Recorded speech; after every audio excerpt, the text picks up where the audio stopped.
दोस्तों, स्वागत है आप सभी का हमारे YouTube चैनल अनूप स्टडी में।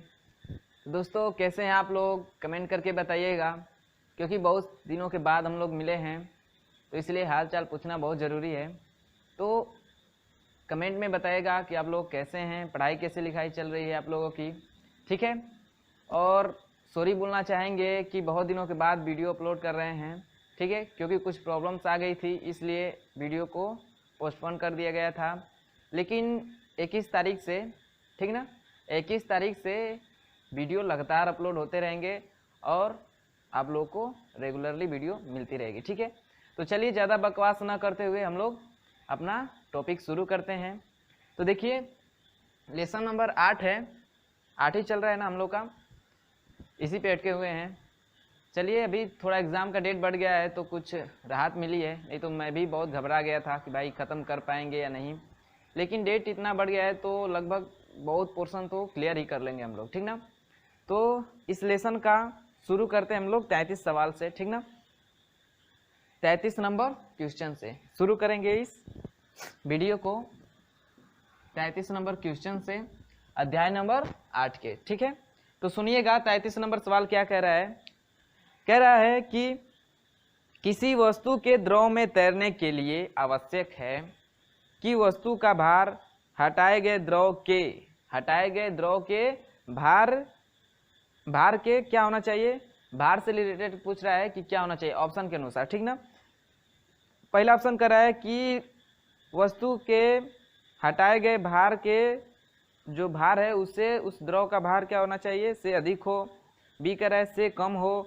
सी कह रहा है के बराबर हो। डी कह रहा है इनमें से कोई नहीं, ठीक है। तो जब हम लोग तैरने की शर्त पढ़े थे, लेसन के इंट्रोडक्शन में तैरने की शर्त पढ़े थे, तो उसमें जब 3 कंडीशन आई थी तैरने की, कि वस्तु का भार हटाए गए द्रव के भार से अधिक होगी तो वस्तु आंशिक रूप से डूबकर तैरेगी, यानी तैरेगी। फिर यदि वस्तु का भार और हटाए गए द्रव का भार होगा बराबर होगा तो वस्तु डूब के तैरेगी। और यदि वस्तु का भार हटाए गए भार से कम हो तो वस्तु क्या हो जाएगी, डूब जाएगी। तो इन तीनों कंडीशन को नज़र कर मतलब अध्ययन करने के बाद 2 रिजल्ट निकल के आए थे कि यदि वस्तु तैर रही है तो उसका क्या होगा, जो उसका भार होगा उस वस्तु का भार हटाए गए द्रव के भार के क्या होगा, बराबर होगा। और दूसरा निकल के आया था कि जो वस्तु का हटाए गए भार है उस पर जो उत्प्लावन केंद्र है और क्या, और गुरुत्व केंद्र, दोनों क्या होते हैं, एक ही रेखा में होते हैं। तो ये 2 रिजल्टेंट निकल के आए थे आपका, ठीक ना। तो उनमें से देखिए क्या कर रहा है ये, किसी वस्तु के द्रव में तैरने के लिए आवश्यक है कि वस्तु का भार हटाए गए द्रव के भार के क्या होना चाहिए, बराबर होना चाहिए। क्या होना चाहिए, के बराबर होना चाहिए। इसलिए जो 33 नंबर सवाल है उसका ऑप्शन नंबर सी क्या है हम लोग का, करेक्ट है। समझ में आया?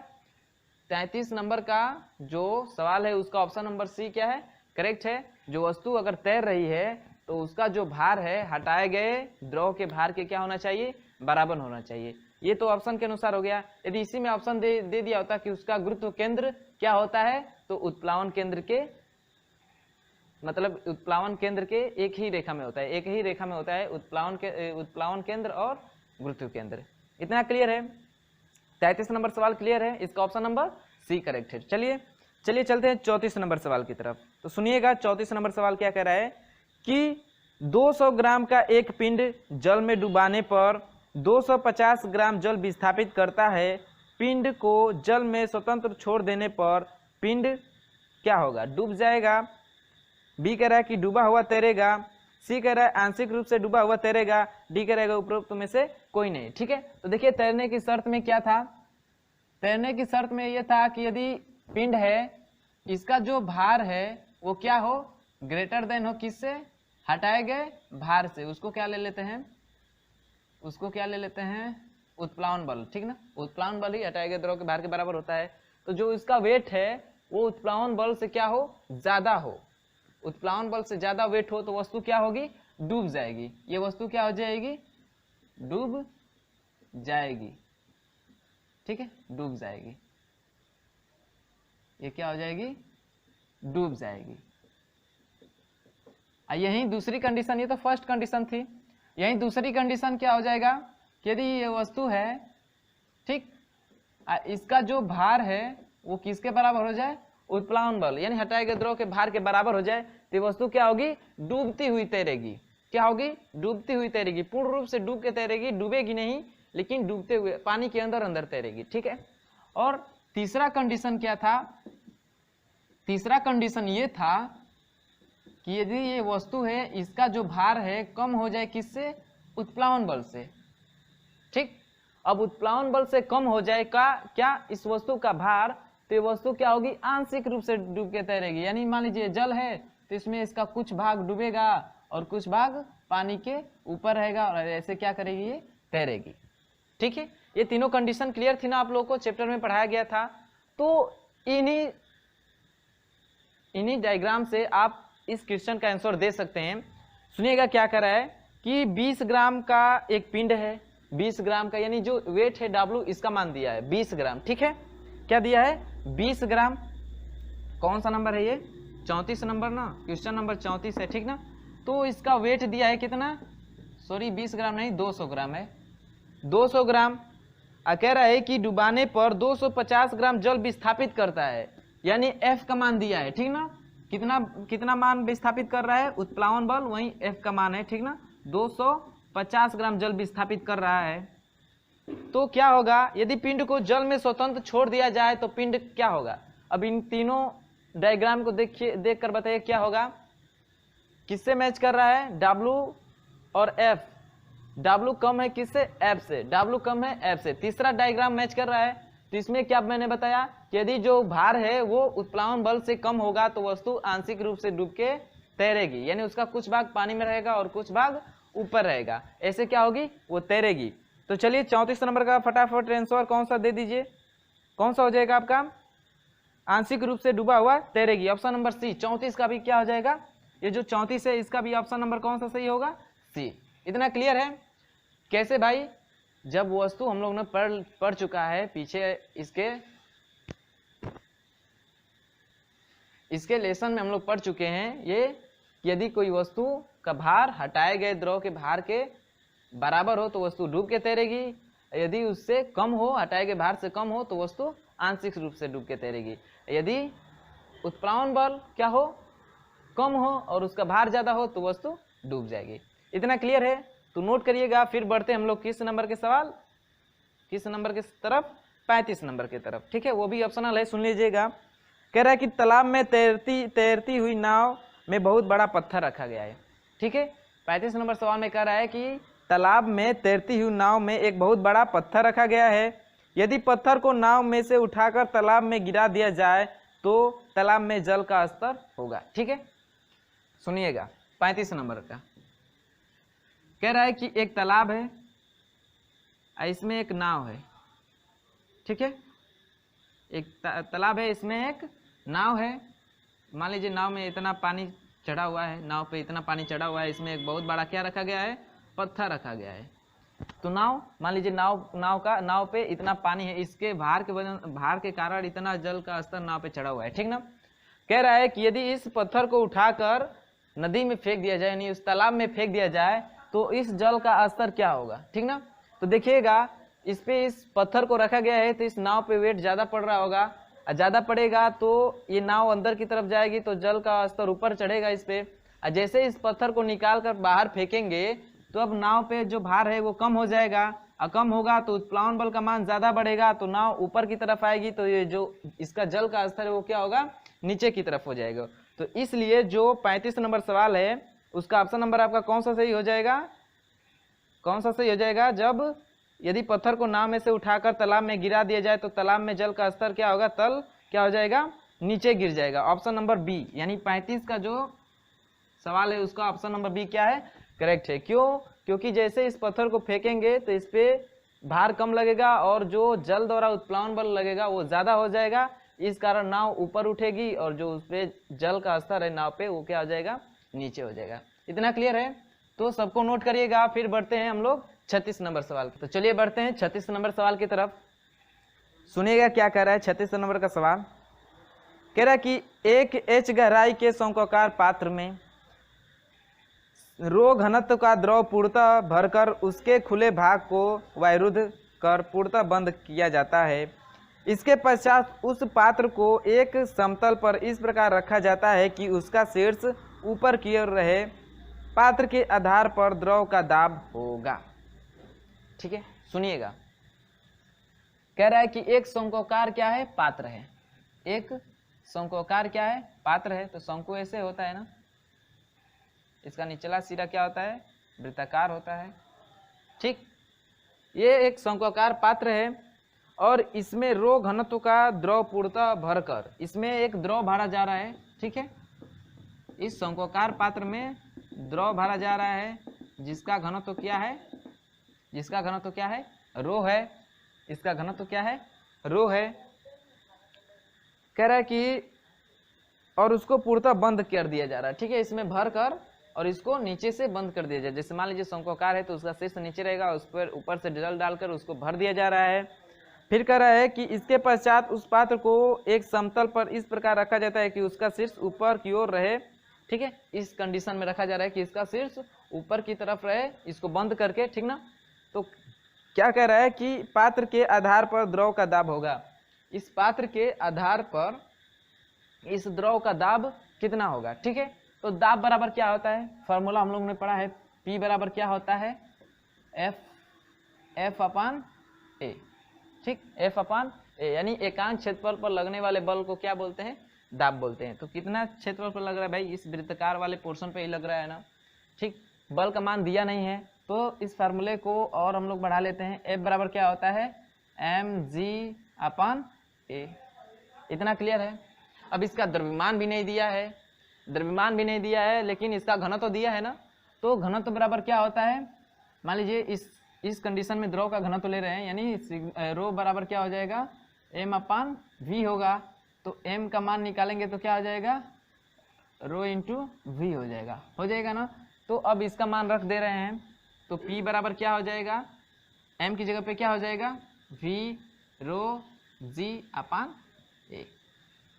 अब समझिएगा, अब यहाँ पे इस जो जल है इसके पात्र, इसके आधार पे दाब लगा रहा है, तो इसका आयतन घनत्व तो दे ही दिया है, जल का घनत्व तो दे ही दिया है, जी का मान ऐसे ही, और ए जो है इसका यानी वृत्ताकार आधार ए ही है ना, इसके आधार पे ही लगाना है, क्षेत्रफल पे ही, अरे इसके सॉरी आधार पे ही कितना लग रहा है दाब उसको ही निकालना है। तो आधार का एरिया यानी इस वृत्ताकार भाग का एरिया और इस द्रव का आयतन यानी इस शंक्वाकार पात्र में जो द्रव भरा है वो भी शंकु जैसा है, तो उसका आयतन का मान रख के और उसके बाद से इसको सॉल्व करेंगे तो P का मान निकल जाएगा। ठीक है, तो चलिए रखते हैं।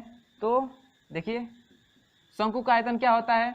1/3 पाई आर स्क्वायर H और उसके बाद से रो G अपान A का मान, यानी इस वृत्ताकार पोर्शन का क्षेत्रफल। तो ये वृत्त है तो वृत्त का क्षेत्रफल क्या होता है?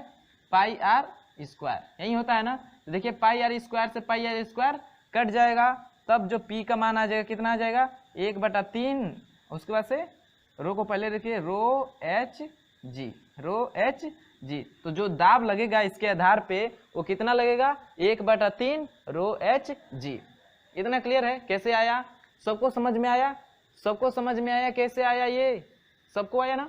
देखिए कुछ नहीं है, कुछ नहीं था, बस आपको फार्मूला याद होना चाहिए। दाब बराबर क्या होता है? F upon A।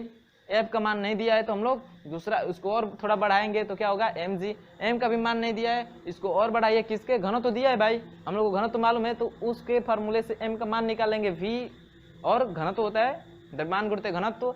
अब उसके पास v है तो इस शंकु का आयतन और क्षेत्र बटा में ए है, एरिया है, तो किस एरिया पे लग रहा है भाई? इस वृत्ताकार वाले पोर्शन पे लग रहा है, इसका क्षेत्रफल। और उसके बाद से करेंगे सॉल्व करेंगे तो P बराबर जो आएगा 1/3 रो जी एच। तो ऑप्शन मिला ये कौन सा सही आपका? 36 का 1/3 रो एच जी या एच रो जी 1/3 एच रो जी इधर उधर दिया है, तो आपका ऑप्शन नंबर सी है 36 का भी। ऑप्शन नंबर सी जो है 36 का वो क्या है? सही है। इतना क्लियर है? 36 नंबर का भी कौन सा ऑप्शन सही है? ऑप्शन नंबर सी सही है। ठीक ना? देखिए ज़्यादातर सी डी ऐसे ही सही होते हैं, इसलिए जो तुक्का मारने वाले लोग हैं ज़्यादातर सी ऑप्शन को ही मारते हैं। ठीक ना? तो देखिएगा कभी आप लोग जाइएगा कंपटीशन का पेपर देने तो तुक्का मारना हो तो किसी एक ही ऑप्शन को मारते जाइए सारा, ठीक ना। अब ये ना कि अब दिमाग न लगाने चाहिए कि इसको सी मारे, इसको बी मारे, इसको ए मारे, तो ऐसे ज़्यादा आपका माइनस मार्किंग जा सकता है, ठीक ना। तो यदि आपको तुक्का ही मारना हो तो किसी एक ऑप्शन को चुनिए और उसके बाद से उसी ऑप्शन को मारते जाइए हर क्वेश्चन में, ठीक ना। क्योंकि ऐसे ज़्यादातर जो आपका जिस ऑप्शन को मारते रहेंगे तो उसमें ज़्यादातर ऑप्शन लोग सी ही मारते हैं, ठीक ना। क्योंकि ज़्यादातर सी ऑप्शन ही सही होता है, क्योंकि अभी हम लोग 4 सवाल पढ़े जिसमें से 3 का सी ऑप्शन ही सही हो गया, ठीक ना। तो चलिए इसको नोट करिएगा, फिर बढ़ते हैं 37 नंबर सवाल की तरफ।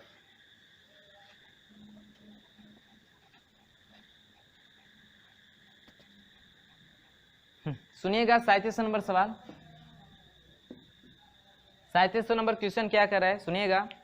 कह रहा है कि एक लड़का एक नाव में पानी से एक लड़का एक हाथ में पानी से भरी बाल्टी तथा दूसरे हाथ में एक लकड़ी का टुकड़ा ले जा रहा है। यदि वह लकड़ी के टुकड़े को बाल्टी के पानी में डाल दे तब वह अनुभव करेगा। क्या अनुभव करेगा, ऑप्शन सुनिएगा। ए कह रहा है कि समान भार अनुभव करेगा, बी कह रहा है कि अधिक भार अनुभव करेगा, सी कह रहा है कि कम भार अनुभव करेगा और डी कह रहा है कि इनमें से कोई नहीं, ठीक ना। तो देखिए क्या कह रहा है, समझिएगा। कह रहा है कि एक लड़का है, वो एक हाथ में बाल्टी में पानी भर के ले जा रहा है और दूसरे हाथ में एक लकड़ी का गुटका रखा हुआ है। कंडीशन क्या कर रहा है कि यदि इस गुटके को इस बाल्टी के पानी में डाल दें तो वो लड़का क्या अनुभव करेगा, समान भार अनुभव करेगा। जैसे पहले ले जा रहा था दोनों हाथ में, एक हाथ में बाल्टी एक हाथ में लकड़ी का टुकड़ा, तो उस समय जो भार अनुभव कर रहा था वही भार अनुभव करेगा या उससे बढ़ा हुआ प्रतीत होगा, बढ़ा हुआ अनुभव करेगा या उससे कम अनुभव करेगा, या इनमें से कोई नहीं, ठीक ना। तो देखिए जब पहली बार ले जा रहा था एक हाथ में बाल्टी एक हाथ में टुकड़ा, तो वो जो भार महसूस करेगा, अब एक तो ये नहीं ना कि एक को फेंक दे रहा है कहीं, नहीं ना, अब फिर उसी को डाल रहा है बाल्टी में, जल वाले बाल्टी में डाल रहा है, यानी उसको अपने साथ ही अपने संपर्क में ही रख रहा है। तो इसलिए जो उसके भार में, इसलिए वो जो भार अपना महसूस करेगा वो समान महसूस करेगा, ठीक है। और वैसे भी जो पृथ्वी पे भार होता है, जो भार होता है वो समान होता है, ठीक ना, गुरुत्वीय बल के कारण। यदि जहाँ पे गुरुत्वाकर्षण बल ज़्यादा होगा तो वहाँ पे भार का मान बढ़ जाता है, और जहाँ पे गुरुत्वाकर्षण बल कम होता है वहाँ पे भार का मान कम हो जाता है, ठीक ना। तो ये जो वस्तु है इसके संपर्क में ही रह रही है, इसलिए जो उस पर भार का अनुभव करेगा वो क्या होगा, समान अनुभव करेगा। तो इस कारण जो 37 है उसका ऑप्शन नंबर ए है, ये क्या होगा, करेक्ट होगा, ठीक ना। जो लड़का है एक हाथ में बाल्टी से भरी पानी ले जा रहा है और एक हाथ में टुकड़ा ले जा रहा है, यदि उस टुकड़े को बाल्टी में भी रख दे तो समान भार ही क्या करेगा, अनुभव करेगा। इतना क्लियर है। तो 37 का ऑप्शन नंबर ए करेक्ट है, ठीक है। 38 नंबर सवाल देखिएगा। कह रहा है कि यदि वायु की आर्द्रता बढ़ती है तो वायुमंडलीय दाब क्या होगा, घटेगा, बढ़ेगा, या पहले घटेगा फिर बढ़ेगा, पहले बढ़ेगा या फिर घटेगा, और चौथा करे अपरिवर्तित रहेगा। 38 नंबर सवाल में कह रहा है कि यदि वायु की आर्द्रता बढ़ती है, यानी इस वायुमंडल में जो वायु है उसकी आर्द्रता बढ़ती है, यानी उसमें नमी आती है, तो जो वायुमंडलीय दाब है उस पर क्या प्रभाव पड़ेगा, ठीक ना। तो जब भी वायुमंडल में नमी बढ़ती है तो क्या होता है, वायुमंडलीय दाब बढ़ता है। क्यों बढ़ता है, उस समय जो वायु होता है उसका भार जो है अधिक हो जाता है, ठीक ना। इस कारण जो वायुमंडलीय दाब है वो क्या हो जाता है, बढ़ जाता है। क्या होता है, बढ़ जाता है। ध्वनि में बात आई तो यदि नमी बढ़ती है तो क्या होता है, ध्वनि का मान कम हो जाता है, ठीक ना, वायुमंडल में। और क्या होता है, ये वायुमंडलीय दाब बढ़ जाता है। यदि यही शुष्क रहे, हवा शुष्क रहे, हल्की होती है उस समय, तो वायुमंडलीय दाब क्या होता है, अधिक होता है। जैसे इसमें नमी आएगी यानी इसमें आर्द्रता का मान बढ़ेगा, वैसे वैसे क्या होगा, वायुमंडलीय दाब बढ़ेगा। क्या होगा, वायुमंडलीय दाब बढ़ेगा। और जैसे जैसे इसमें शुष्कापन आएगा यानी शुष्क होती जाएगी, वायुमंडलीय दाब क्या हो जाएगा, घटता जाएगा। इतना क्लियर है। तो जो 38 नंबर सवाल है, 38 नंबर, यानी वायु की आर्द्रता बढ़ती है तो वायुमंडलीय दाब क्या होता है, बढ़ता है। क्यों बढ़ता है, क्योंकि वायु का भार में क्या होता है, वृद्धि होता है। क्या होता है, वृद्धि होता है। इस कारण जो वायुमंडलीय दाब है वो भी क्या होता है, बढ़ता है, ठीक ना। तो जो 38 नंबर सवाल है उसका option number B, option number जो बी है क्या है, बढ़ता है, ठीक ना। क्या होता है, बढ़ता है वायुमंडलीय दाब। कब, जब वायुमंडल की वायु जो है उसकी आर्द्रता बढ़ेगी तब, ठीक है। अब इतना नोट करिएगा। फिर बढ़ते हैं अगले सवाल की तरफ। सवाल नंबर क्या है? 29। 38 के बाद क्या आएगा? 29 ही आता है। 29 आता है, 39 आता है, ठीक ना। तो बढ़ते हैं 39 नंबर सवाल की तरफ। तो सुनिएगा 39 नंबर सवाल क्या कह रहा है। कह रहा है कि एक बर्तन में 13.6 ग्राम सेमी क्यूब घनत्व के पारे के ऊपर 0.8 ग्राम प्रति सेंटीमीटर क्यूब का तेल है। एक समांगी गोला अपने आयतन का आधार पारे में तथा आधा हिस्सा तेल में डुबाए रहता है। गोले के पदार्थ का घनत्व है। समझिएगा 39 नंबर जो सवाल है, 39 नंबर क्या कह रहा है? कह रहा है कि एक बर्तन में 13.6 ग्राम प्रति सेंटीमीटर क्यूब घनत्व का पारा भरा हुआ है। ठीक है, मान लीजिए एक ये बर्तन है और इसमें कुछ हिस्सा पारा भरा हुआ है। ठीक है, कुछ हिस्सा पारा भरा हुआ है और इसका जो घनत्व है, मान लीजिए इसको दिखाते हैं रो, लिख दे रहे हैं पारा। ठीक ना, घनत्व को रो से दिखाते हैं, पारा लिख दे रहे हैं। इसका है कितना? 13.6 क्या होता है? किलोग्राम प्रति सेंटीमीटर क्यूब दिया है। ठीक ना, ये दिया है ना, ग्राम प्रति सेंटीमीटर क्यूब दिया है, ग्राम प्रति सेंटीमीटर क्यूब दिया है। फिर कह रहा है कि इसमें इसके ऊपर 0.8 ग्राम प्रति सेंटीमीटर क्यूब का तेल भरा हुआ है। ठीक ना, इसके ऊपर जो है मान लीजिए इतने हिस्से में तेल भरा हुआ है। ये इसका लेयर है। मान लीजिए यहाँ से नीचे पारा है, ऊपर क्या है? तेल है। और इसका जो दिया है तेल का घनत्व वो कितना दिया है? 0.8 ग्राम प्रति सेंटीमीटर क्यूब, ग्राम प्रति सेंटीमीटर क्यूब। इतना क्लियर है? कह रहा है कि अब क्या कर रहा है, सुनिएगा। इस समांगी गोल में क्या हो जा रहा है? एक गोला डाला जा रहा है, एक इसमें गोला डाला जा रहा है और उस गोले का जो आधार है वो पारे में तथा आधा भाग किसमें है? तेल में है। ठीक ना, यानी इसमें एक गोला डाला जा रहा है ऐसे, तो इसका आधार जो है किसमें आ जा रहा है? पारा में, और आधा हिस्सा किसमें चला जा रहा है? तेल में। ठीक ना, यानी इससे डिवाइड हो जा रहा है आधा आधा, यानी अर्ध गोले में। ठीक ना, इसका आधा भाग पारे में डूब जा रहा है और आधा भाग किसमें? तेल में डूब जा रहा है। किसका? इस गोले का। तो पूछ रहा है कि इस गोले पदार्थ का जो घनत्व है, इस गोले पदार्थ का जो घनत्व है, मान लीजिए डी है, वो कितना है। ठीक है, इन लोग का जो घनत्व है रो माने हैं और इस पदार्थ का घनत्व क्या माने हैं? डी माने हैं। और इसी का मान क्या कर रहा है? हम लोग को पूछ भी रहा है। इसी का मान क्या कर रहा है? पूछ भी रहा है। तो चलिए मान लीजिए इस गोले को अब इसको हल करेंगे। ठीक ना, तो समझिएगा कैसे हल करेंगे। यदि इस गोले को इसमें डालेंगे तो इस पे जो उत्प्लावन बल लगेगा, टोटल जो उत्प्लावन बल लगेगा, इस तेल द्वारा लगे उत्प्लावन बल और इस पारा द्वारा लगे उत्प्लावन बल के योग के क्या होगा? बराबर होगा। और जो उत्प्लावन बल होता है हटाए गए भार के क्या होता है? बराबर होता है। तो चलिए हम लोग निकालते हैं गोले का भार कितना है। ठीक ना, क्या निकालते हैं? गोला का कितना भार है, यानी इस पे उत्प्लावन बल कितना लग रहा है टोटल। तो मान लिख लेते हैं गोले का भार या इस पर लगने वाला उत्प्लावन बल। ठीक ना, गोले का भार क्या होता है भाई? mg होता है, या ये इसी को हम लोग मान लेते हैं क्या? उत्प्लावन बल मान लेते हैं। ठीक ना, F मान लेते हैं, Ft टोटल उत्प्लावन बल मान लेते हैं। ठीक ना, तो mg होता है। अब m इसका भार तो दिया नहीं है, तो घनत्व के फार्मूले से इसका घनत्व चूंकि d हम लोग को निकालना है तो d लाना पड़ेगा। तो घनत्व के फार्मूले से d बराबर m/v, तो m का मान निकालेंगे तो क्या आ जाएगा? क्या आ जाएगा? vdg। ठीक ना, vdg। अब गोले का आयतन क्या होता है? तो गोले का आयतन होता है क्या? 4/3 पाई आर क्यूब होता है, पाई आर क्यूब। और ये क्या है? d दिया है और g दिया है। तो जो उत्प्लावन बल निकल के आ गया, इस गोले पे जो उत्प्लावन बल लगेगा तेल और इस पारे द्वारा, वो कितना आ जाएगा? F बराबर 4/3 पाई आर क्यूब और d इंटू जी। इतना क्लियर है? इसको समीकरण मान लेते हैं क्या? 1 मान लेते हैं, समीकरण नंबर 1 मान लेते हैं। फिर कह रहा है कि अब इसमें देखिए, अब पारा है और तेल है, तो इनके द्वारा अब ये जो उत्प्लावन बल है, इस पारे द्वारा इस गोले पे उत्प्लावन बल और इस तेल द्वारा इस गोले पे उत्प्लावन बल लगेगा, उसके योगफल के बराबर होगा क्या? ये टोटल उत्प्लावन बल। ठीक ना, तो हम निकालते हैं पारे द्वारा कितना उत्प्लावन बल लग रहा है और तेल द्वारा कितना उत्प्लावन बल लग रहा है। तो निकालते हैं क्या, F1 का मान निकालते हैं, F पारा लिख दे रहे हैं, ठीक ना। F पारा मतलब पारे द्वारा इस पे उत्प्लावन बल कितना लगेगा, तो वो कितना लगेगा भाई, तो ये भी mg ही होगा। क्या होगा, mg। mg से निकालेंगे, मान लीजिए क्या हो जाएगा, vd g, ये भी हो जाएगा क्या, vd g। लेकिन इसमें इसका कितना भाग डूब रहा है, आधा डूब रहा है, यानी इसका अर्धगोले का परिमाप। तो अर्धगोले का परिमाप क्या हो जाएगा, इसी का आधा होगा, तो ये कट जाएगा, तो कितना हो जाएगा, 2/3 हो जाएगा, ठीक ना।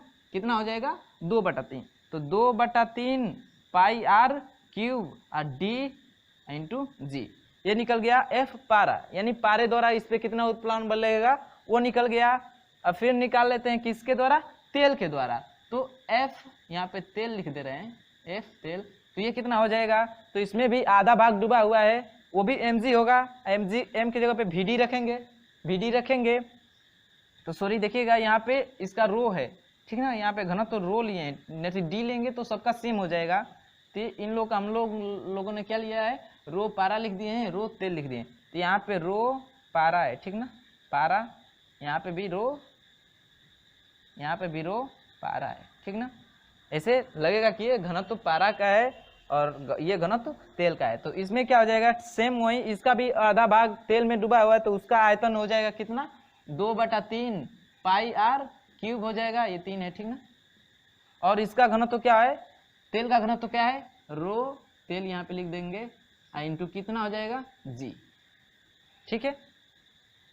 ये निकल गया F पारा द्वारा कितना उत्प्लावन बल लग रहा है और तेल द्वारा उत्प्लावन बल कितना लग रहा है। अब ये जो दोनों उत्प्लावन बल है इस उत्प्लावन बल के बराबर होंगे, इन दोनों को जोड़ेंगे तो इस उत्प्लावन बल के क्या होगा, बराबर होगा। अब इसी को हल कर देंगे तो हम लोग का किसका मान निकल जाएगा, इस डी का भी मान निकल जाएगा। तो चलिए हल करते हैं, देखिएगा प्रश्नानुसार, ठीक ना, प्रश्नानुसार या प्रश्नानुसार क्या होगा, जो F है वो बराबर किसके होगा, F पारा धन F तेल के, ठीक ना। इसके अलग अलग उत्प्लावन बलों का योग जो होगा इस टोटल उत्प्लावन बल के योग के बराबर होगा। तो इस F का मान कितना निकल के आया है, 4/3 पाई आर क्यू डी इंटू जी। तो इसका मान रखिए 4/3 पाई आर क्यू डी इंटू जी, इतना क्लियर है। अब बराबर होगा, इसका मान देखिए कितना दिया है, 2/3 पाई आर क्यू रो पारा इंटू जी। तो इसका क्या हो जाएगा, 2/3 पाई आर क्यू, यहाँ पे रो पारा इंटू जी, जी, प्लस F तेल का भी निकाले हैं कि तेल द्वारा कितना उत्प्लावन बल लगेगा, तो उसको भी लिख लेते हैं यहाँ पे, दिखेगा इधर, ठीक है, देखिए समझ लीजिएगा, लिख दे रहे हैं कुछ छोटा ही करके, कितना हो जाएगा, 2/3 पाई आर क्यू, यहाँ पे रो तेल हो जाएगा इंटू कितना हो जाएगा, जी हो जाएगा, ठीक है, इंटू कितना हो जाएगा, जी। इधर दिख नहीं रहा होगा तो समझ आएगा, ठीक ना, क्या है, सेम यही है, यहाँ पे तेल हो गया है, ये जी हो गया है, ठीक है ना। तो देखिए सब में से जी कॉमन लेंगे और क्या पाई आर क्यू कॉमन लेंगे, तो इधर से ये सब कैंसिल हो जाएगा, ठीक ना, इतना पोर्शन कैंसिल हो जाएगा, ठीक ना, क्योंकि इधर भी पाई आर क्यू जी है, इन दोनों में से कॉमन लेंगे पाई आर क्यू जी, तो ये कट जाएगा। तो बचेगा क्या, बचेगा देख लीजिएगा, बचेगा 4/3 डी बचेगा इधर, इधर बचेगा कितना, 2/3 और उसके बाद से रो पारा प्लस 2/3 रो तेल, यही बचेगा, ठीक ना। कटाने के बाद क्या बचेगा, इतना आपका बचेगा। तो चलिए हल कर देते हैं, और तो देखिए क्या हो जाएगा, 4/3 इधर क्या हो जाएगा, डी हो जाएगा, इधर देखिए इन दोनों में से 2/3 कॉमन ले लेंगे तो बचेगा क्या, रो पारा, ये पारा है, रो पारा प्लस रो तेल, यानी तेल का घनत्व और पारे का घनत्व। ये 3 से 3 कैंसिल हो जाएगा, ये 2 से ये 4 कैंसिल हो जाएगा, तो हो जाएगा 2D बराबर कितना हो जाएगा, रो पारा प्लस रो तेल, ठीक है। अब इसका घनत्व दिया है, पारा का घनत्व दिया है, तेल का घनत्व दिया है, इस गोले का घनत्व निकालना ही था, तो अब सिंपल सा मान रखिए सबका और उसके बाद से डी का मान निकाल लेते हैं। तो चलिए निकालते हैं डी का मान। तो देखिए क्या हो जाएगा, 2D बराबर कितना हो जाएगा, पारे का घनत्व कितना दिया है 13.6, तो 13.6 धन तेल का मान कितना दिया है 0.8, ठीक है।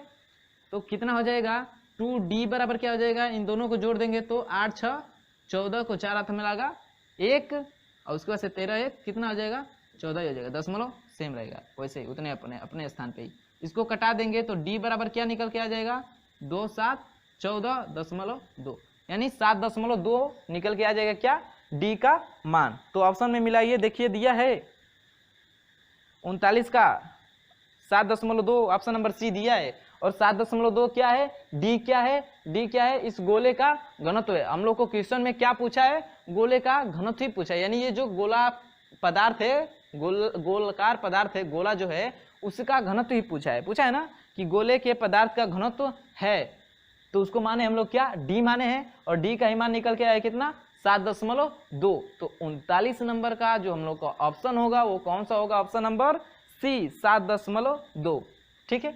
ये जो 39 नंबर सवाल है इसका ऑप्शन नंबर सी क्या है हम लोग का करेक्ट है। इतना सबको समझ में आया, वीडियो सबको सॉरी ये सवाल का प्रोसेस सबको समझ में आया है ना, समझ में आया है। इसका जो उत्प्लावन बल निकालेंगे टोटल, ठीक है, टोटल उत्प्लावन बल कितना लगेगा तो mg होता है और उसका मान निकाल के और उसके बाद से इस पारे द्वारा कितना इस पे उत्प्लावन बल लगा है mg से निकालेंगे। उसके बाद इस तेल द्वारा कितना उत्प्लावन बल लगा है, इन दोनों उत्प्लावन बल का जो योग होगा इस टोटल उत्प्लावन बल के मान के बराबर होगा और इसको हल करेंगे तो आपका D का मान निकल के चला आएगा। तो सबको इतना क्लियर है तो नोट करिएगा। फिर बढ़ते हैं 40 नंबर सवाल की तरफ। कहाँ बढ़ेंगे 40 नंबर सवाल की तरफ, तो इसको नोट करिए। तो चलिए बढ़ते हैं 40 नंबर सवाल की तरफ, ठीक है। तो सुनिएगा 40 नंबर सवाल क्या कह रहा है, कह रहा है कि एक 40 ग्राम वजन के चीनी के टुकड़े पर 0.96 अपेक्षित घनत्व की 5.76 ग्राम मोम से लेप किया गया है। यदि लेपित टुकड़े का भार वो भी किस में जल में 14.7 ग्राम हो तो चीनी का अपेक्षित घनत्व होगा, ठीक है। चीनी का अपेक्षित घनत्व पूछा है, क्या पूछा है चीनी का अपेक्षित घनत्व का क्या किया है पूछा है, घनत्व का मान कितना होगा चीनी का अपेक्षित घनत्व। तो चीनी का अपेक्षित घनत्व का हम लोग फार्मूला लगाएंगे कि क्या, तो चीनी का घनत्व ये चीनी का घनत्व अब बटे में जल का घनत्व, ये घनत्व निकालने का बहुत अच्छा फार्मूला है कि उस पदार्थ का घनत्व मालूम हो तो हम लोग आसानी से किसका निकाल सकते हैं, उसका अपेक्षित घनत्व निकाल सकते हैं, ठीक है।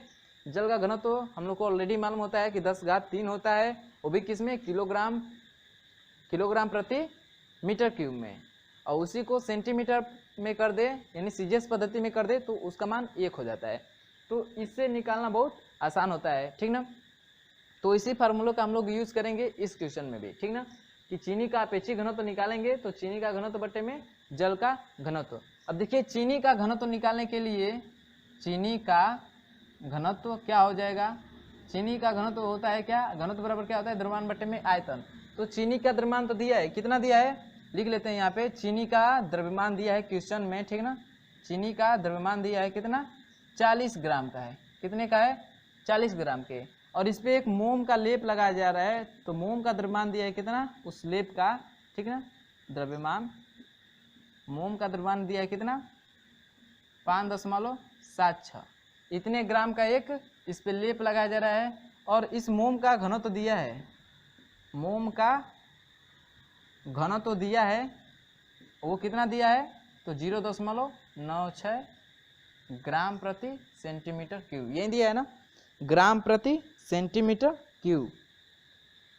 और फिर इसका भार भी दे दिया है।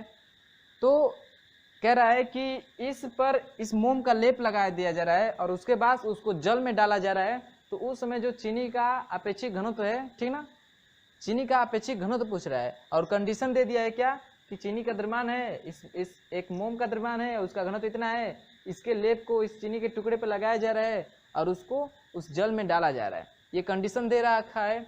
और इससे हम लोग को जो भी निकालना होगा निकाल के और उसके बाद से निकालें क्या चीनी का अपेक्षित घनत्व। तो हम लोग को इस सब से क्या निकल कर आएगा, तो इससे हम लोग इन सब को हल करके निकालेंगे आयतन और उसके बाद से आयतन निकाल के चीनी का घनत्व निकालेंगे, और चीनी का घनत्व निकाल के इस फार्मूले में रख के और उसका अपेक्षित घनत्व निकाल लेंगे। तो जो भी हम लोग को प्रोसेस करना है किसके लिए करना है, इस आयतन के लिए करना है, क्योंकि द्रव्यमान तो दिया ही है, चीनी का घनत्व निकालना है, बस आयतन नहीं मालूम है। तो जितना भी प्रोसेस हल करेंगे हम लोग वो किसके लिए करेंगे, इस आयतन के लिए करेंगे। ठीक है, तो इसके आयतन के लिए क्या करना पड़ेगा, चीनी का आयतन निकालने करने के लिए क्या करना पड़ेगा कि इस चीनी पे जो इस मोम का लेप लगा है, तो जिस समय इस लेप लगा हुआ है उस समय इसका आयतन कितना है, और फिर इसको जल में डाल रहे हैं तो कितना आयतन विस्थापित कर रहा है, उस आयतन को घटाने पर किसका निकल के आएगा, चीनी का आयतन निकल के आएगा। ठीक ना, किसका निकल के आएगा, चीनी का आयतन।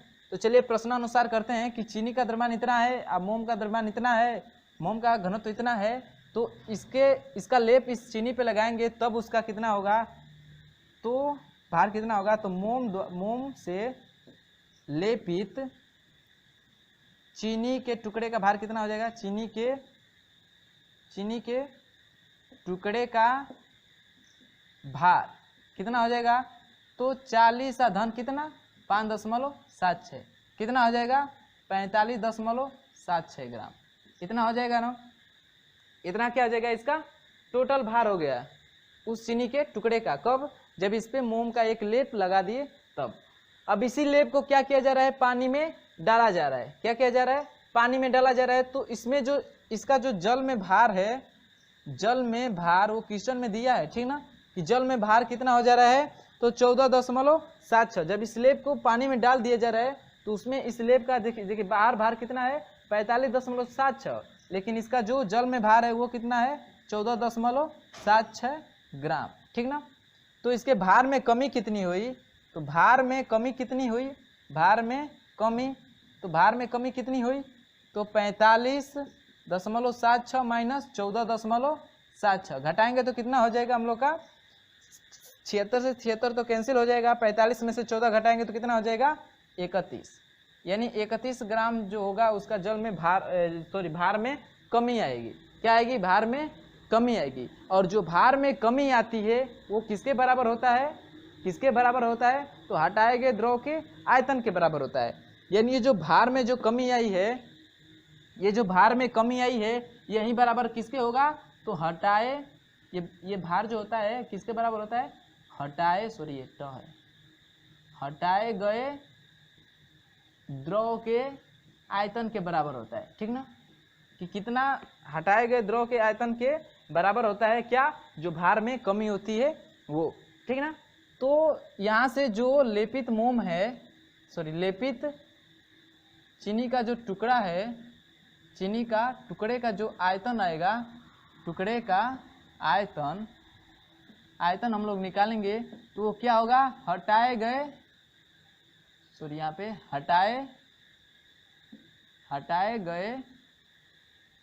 हटाए गए द्रव के आयतन के बराबर होगा। कितना होगा, द्रव के आयतन के बराबर होगा। यानी उस मोम द्वारा जो चीनी का टुकड़ा पर लेप लगाया गया है उसका जो आयतन होगा वो हटाए गए द्रव के आयतन के बराबर होगा। और जो हटाए गए द्रव का आयतन होता है वो किसके बराबर होता है, जो भार में कमी होती है उसके बराबर। तो इसलिए यहाँ से जो चीनी लेपित, इसलिए यहाँ से आ जाएगा आपका चीनी लेपित चीनी का टुकड़े का जो आयतन है वो कितना निकल के आ जाएगा, 31 सेंटीमीटर क्यूब। क्यों, क्योंकि जो भार में कमी होती है वो हटाए गए द्रव के आयतन के बराबर होता है। यानी जितना द्रव का आयतन है, जितना उसका हटा है उतना ही उसके भार में क्या होती है, कमी होती है। ये हम लोग पढ़ चुके हैं। ठीक ना, ये उत्प्लावन बल में या आर्किमिडीज के सिद्धांत में पढ़ चुके हैं कि जो भार में कमी होती है, यानी किसी वस्तु को जल में डाला जाता है और उसके जो भार में कमी महसूस होती है वो किसके बराबर होती है, उत्प्लावन बल के बराबर। और जो उत्प्लावन बल होता है वो किसके बराबर होता है, हटाए गए द्रव के भार के बराबर। ठीक ना, तो इसलिए जो भार में कमी होती है वो हटाए गए द्रव के आयतन के बराबर होता है, और यही जो है चीनी के टुकड़े का आयतन हो जाएगा। ठीक ना, क्योंकि चीनी का जो टुकड़ा है वही इतने जल को विस्थापित करेगा। कितने जल को विस्थापित करेगा, तो 21 ग्राम जल को विस्थापित करेगा, 31 ग्राम जल को विस्थापित करेगा। तो यही जो आयतन निकल के आ जाएगा इसका, वो कितना हो जाएगा, 31 सेंटीमीटर क्यूब। ये तो पूरा निकल गया, यानी चीनी पे जो लेप चढ़ाया गया है उसका और चीनी का दोनों का प्लस होके निकल के आया कितना आयतन निकल के आया 31 सेंटीमीटर क्यूब। अब हम लोग को निकालना है चीनी का आयतन, चीनी का आयतन निकालना ही है हम लोग को, चीनी का आयतन चाहिए। तो चीनी का आयतन निकालने के लिए इसमें जो मोम का लेप लगाया गया है उसका आयतन माइनस कर देंगे तो क्या निकल के आ जाएगा, चीनी का आयतन। तो चलिए निकालते हैं हम लोग मोम का आयतन निकालते हैं, ठीक ना, मोम का आयतन। तो मोम का आयतन तो हम लोग आसानी से निकाल सकते हैं। आयतन बराबर क्या आता है, यहाँ से आयतन निकालेंगे तो क्या हो जाएगा, द्रव्यमान बटे घनत्व हो जाएगा। तो मोम का द्रव्यमान दिया ही है, घनत्व दिया ही है, तो मोम का आयतन निकल जाएगा। तो मोम का द्रव्यमान कितना दिया है 5.76 और घनत्व दिया है कितना 0.96। इसको कटाएंगे तो आपका कट गया जाएगा 6 बार में, ठीक ना, 6 सेंटीमीटर क्यूब। 6 6 के 36, 3 और 6 9 34 57, 6 बार में कट जाएगा। तो मोम का आयतन कितना निकल के आ गया 6 सेंटीमीटर क्यूब। तो ये मोम का हो गया आयतन और ये लेपित चीनी के टुकड़े का आयतन हो गया। तो और वो भी किससे लेपित है, तो मोम से लेपित है, ठीक ना। तो मोम का जो आयतन है इसमें से घटा देंगे तो बस चीनी का आयतन बच जाएगा, ठीक ना। तो यहाँ से हम लोग चीनी का आयतन निकाल लेते हैं। मेन लक्ष्य पर हम लोग पहुँच चुके हैं, बस हम लोग को आयतन ही चाहिए था चीनी का। तो चलिए चीनी का आयतन निकालते हैं। तो चीनी का आयतन कितना हो जाएगा, तो 31 माइनस 6। क्यों भाई, क्योंकि ये उस चीनी के टुकड़े पे मोम का लेप लगाया गया है, उस समय उसका टोटल आयतन है 31 सेंटीमीटर। उसमें से जो मोम का लेप लगा है उसका सिर्फ आयतन कितना है 6 सेंटीमीटर। तो उस मोम का आयतन घटा देंगे तो बस किसका बचेगा, चीनी का आयतन। तो घटाने पे कितना आ जाएगा आपका 25 आ जाएगा। कितना आ जाएगा 25 सेंटीमीटर क्यूब। तो जो चीनी का आयतन है वो कितना आ जाएगा 25 सेंटीमीटर क्यूब। कितना आ जाएगा 25 सेंटीमीटर क्यूब। तो हम निकालते हैं चीनी का घनत्व और चीनी का घनत्व निकाल के इस फार्मूले में रख देंगे तो हम लोग को निकल के आ जाएगा क्या निकल के आ जाएगा, चीनी का अपेक्षिक घनत्व। ठीक है, तो निकालते हैं चीनी का घनत्व। तो चीनी का जो घनत्व है वो क्या हो जाएगा आपका, तो चीनी का घनत्व बराबर क्या हो जाएगा, द्रव्यमान बटे आयतन। चीनी का द्रव्यमान दिया है 40, इसका आयतन निकल के आया कितना 25, और इसको कटाएंगे तो आपका देखिए भाग कर देते हैं यहाँ पे, किसमें कितना भाग करना है, 40 में भाग करना है किससे, 25 से। ठीक है, तो 25 दूना 50 अधिक हो जाएगा, एक बार जाएगी भाग, तो यहाँ पे 5 बचेगा, यहाँ पे कितना हो जाएगा 1 दशमलव बढ़ाएंगे 0, 25 6 का 150, यानी कितने बार में जाएगा 1.6। तो चीनी का जो घनत्व निकल के आएगा वो कितना आ जाएगा 1.6 ग्राम प्रति सेंटीमीटर क्यूब। वो निकल के आ गया चीनी का घनत्व। बस चीनी का घनत्व निकल के आया। हम लोग को निकलना है क्या, चीनी का अपेक्षित घनत्व। क्वेश्चन में ही पूछा है ना, चीनी का अपेक्षित घनत्व होगा। तो चीनी का अपेक्षित घनत्व बराबर क्या होता है, चीनी का घनत्व बटे में जल का घनत्व। तो चीनी का घनत्व कितना निकल के आया 1.6 ग्राम प्रति सेंटीमीटर क्यूब, और जो जल का घनत्व होता है सेंटीमीटर प्रति क्यूब में, यानी सीजीएस पद्धति में वो होता है 1 होता है। कितना होता है कितना होता है 0.1 ग्राम प्रति सेंटीमीटर क्यूब। ठीक ना, इतना हो गया। एक ही होता है, क्या होता है 1, हम 0 रख रहे हैं, ठीक ना, 1 होता है। अब इसका डिवाइड करेंगे तो कितना हो जाएगा, मात्रा से तो मात्रा कट जाएगा, बचेगा कितना 1.6, क्या हो जाएगा 1.6। वो भी क्या है, वो हम लोग का चीनी का अपेक्षित घनत्व। तो चीनी का अपेक्षित घनत्व निकल के आ गया कितना 1.6। कितना निकल के आ गया 1.6। तो चलिए ऑप्शन में लाइए। ऑप्शन में दिया है आपका, ऑप्शन में नहीं दिया है, ठीक ना। देखिए, और इसका ऑप्शन नंबर 40 का कौन सा सही दिया है, ऑप्शन नंबर बी। देखिए इसमें ऑप्शन नंबर बी 40 का सही है, और बी जो दिया है 1.5 दिया है। तो जो आपका ऑप्शन है वो गलत प्रिंट किया गया है, ठीक ना, उसको बना लीजिएगा। ऑप्शन जो होगा आपका सही, जो आंसर होगा 1.6 होगा। क्या होगा 1.6। तो 40 का ऑप्शन नंबर बी सही है। कौन सा, ऑप्शन नंबर बी सही है, लेकिन प्रिंट किया है गलत किया है। प्रिंट किया है 1.5, लेकिन होना चाहिए क्या उसको 1.6, क्योंकि हम लोग को निकल के आया है 1.6। और प्रोसेस भी हम लोग का सब अच्छा ही है, करेक्ट है सारा। प्रोसेस में कहीं मिस्टेक तो नहीं है ना। देखिए प्रोसेस में कहीं मिस्टेक नहीं है, आपका मिसप्रिंट किया गया है, ठीक ना। वो 1.5 ना होके क्या होना चाहिए 1.6। तो जो 40 है उसका ऑप्शन नंबर बी हम लोग का क्या है, सही है। इतना नोट करिएगा। और आगे के सवाल के साथ मिलेंगे अगले वीडियो में। धन्यवाद।